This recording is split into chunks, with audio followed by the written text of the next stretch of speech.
Spotify பாட்டை எப்படி ரிங்டோனா வைக்குதுன்னு ஒரு சூப்பர் டிரிக் சொல்லட்டுமா? ஜாலியா கேட்க ரெடியாயிருங்க. முதல்ல ஸ்பாட்டிஃபைல இருந்து உங்களுக்கு பிடிச்ச பாட்டை டவுன்லோட் பண்ணுங்க. தமிழ்ல இதுக்கு சொந்த பாடல் பதிவேக்கம் அப்படின்னு சொல்லுவாங்க.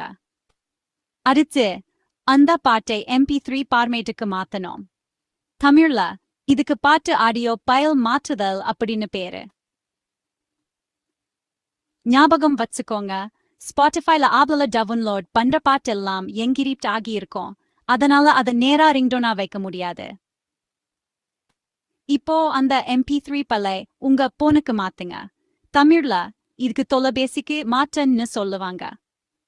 USB கேபிள் இல்லைனா கீமெயில், உங்களுக்கு எது சுலபமோ அதை பயன்படுத்துங்க. உங்க போன்ல செட்டிங்ஸ் போங்க. அப்புறம் sounds and vibration, sounds and vibrate போங்க. கடைசியா ரிங்டோன் போங்க. தமிழ்ல இந்த முதல் படிக்கு தொலைபேசி அமைப்புகளுக்கு செல்லவும் அப்படின்னு சொல்லலாம். அங்க பிளஸ் ஜேகான் இல்லைனா ஆட் பட்டனை அழுத்துங்க. இதுக்கு தமிழ்ல புதிய ரிங்டோன் சேர்க்கிறன்னு அர்த்தம்.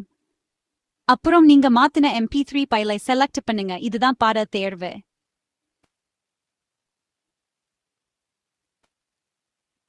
சரியா இருக்கான்னு ஒரு தடப்ளே பண்ணி பாருங்க. தமிழ்ல ஒரு கேட்டு பாருங்க. பிடிச்சிருந்தா டன் இல்லனா சேவ் கொடுங்க. தமிழ்ல முடிஞ்சது. அவ்வளவுதான். உங்களுக்கு பிடிச்ச ஸ்பாட்டிஃபை பாட்டு இப்போ உங்க ரிங்கோன்